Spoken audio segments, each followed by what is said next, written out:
ಮುಖವಾಡ ಮಾತ್ರ ಒಳಗೆ ಮಾತ್ರ ಅಲ್ಲಿ ಕಾಂಪಿಟೇಷನ್ ಅದ. ನಾನು ಮುಖ್ಯಮಂತ್ರಿ ಆಗಬೇಕು ಅನ್ನುವಂಥ ಹಪಾಪಿ ಇಬ್ಬರಲ್ಲದು ಈಗ ಒಬ್ಬರಂತೆ ಆಗಿದ್ದಾರೆ.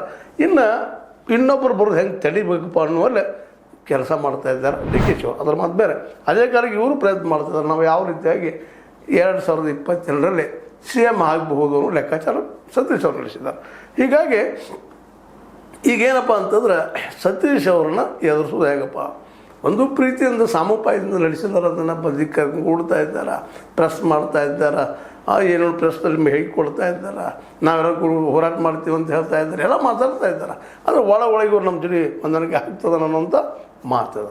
ಹೀಗಾಗಿ ಇಲ್ಲೇ ಬೆಳಗಾವಿ ಜಿಲ್ಲೆಯಲ್ಲಿ ಒಂದು ಬಲಿಷ್ಠವಾದಂಥದ್ದು, ಅದು ಪಕ್ಕಾ ಜಾರಕಿಹೊಳಿ ಕುಟುಂಬದ ವಿರೋಧಿ ಯಾರಪ್ಪ ಅಂತಂದ್ರೆ ಎಲ್ಲರಿಗೂ ಕನೆ ಕಾಣೋದು ಓಪನ್ ಸೆಕ್ರೆಟರಿ ಲಕ್ಷ್ಮಣ್ ಸವದಿ ಕಾಂಗ್ರೆಸ್ನಲ್ಲೇ ಅನ್ನುವಂಥದ್ದು. ಹೊರಗಿಂದ ಬಂದವರಿಲ್ಲ, ಇವರು ಹೊರಗಿಂದ ಬಂದವರು, ಇವರು ನಮ್ಮ ಸತೀಶ್ ಅವರು ಸಹಿತ ಅವರು ಹೊರಗಿಂದ ಬಂದವರು. ಇರಲಿ, ನಡೆದು ಇವತ್ತು ನಾವು ಯಾರು ಶಕ್ತಿ ಮಾಡಿರ್ತಾರೆ, ಯಾರು ಗೆಲ್ಲೋದು ಶಕ್ತಿ ಐತಿ, ಯಾರ ರೀತಿ ದುಡ್ಡು ಇರ್ತೈತಿ, ಅವರು ಇವತ್ತೆಲ್ಲ MLAಗಳು, MP ಗಳು, ಶಾಸಕರಿಗಿಂತ ಇನ್ನೊಂದು ಯಾವುದು ಮಂತ್ರಿಗಿರಿಗಳು ಹಾಗೆ ಆಗ್ತಾರೆ. ಆ ನೆಲೆಯಲ್ಲಿ ಒಂದು ಪ್ರತಿಸ್ಪರ್ಧೆಯನ್ನು ಜಾರಕಿಹೊಳಿ ಕುಟುಂಬಕ್ಕೆ ಇಡೋ ಸಲುವಾಗಿ ಲಕ್ಷ್ಮಣ ಸವದಿಯವರಿಗೆ 99.9 ಮಿನಿಸ್ಟರ್ಶಿಪ್ ಕೊಡೋದು ಗ್ಯಾರಂಟಿ ಅಂತ ಸುದ್ದಿಗಳು ಬರ್ತಾಯಿದ್ದಾವೆ ಅಂತರ್ವಲಯದಿಂದ. ಇನ್ನೊಂದು ಉಳಿತಪ್ಪ ಯಾರಿಗೆ ಕೊಡೋದು, ಇಲ್ಲಿ ಬಹಳ ಮಹತ್ವದ.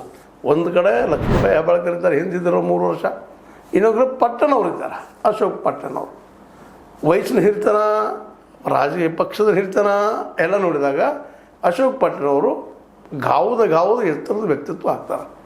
ಲಕ್ಷ್ಮೀಬಾಯಿ ಹೆಬ್ಬಾಳ್ಕರ್ ನೋಡಿದಾಗ ಲಕ್ಷ್ಮೀಬಾಯಿ ಹೆಬ್ಬಾಳ್ಕರ್ ಯಾವುದೇ ಒಂದು ದೃಷ್ಟಿ ವಯಸ್ಸಿಂದ ಆಗಿರ್ಬೋದು, ಅನುಭವದಿಂದ ಆಗಿರ್ಬೋದು, ಜೊತೆಗೆ ಕ್ಲೀನ್ನೆಸ್, ಪೊಲಿಟಿಕಲ್ ಕ್ಲೀನ್ನೆಸ್ ಅಂತೀವಿ ನಾವು, ಅದನ್ನು ನೋಡಿದರೆ ಲಕ್ಷ್ಮೀಬಾಯಿ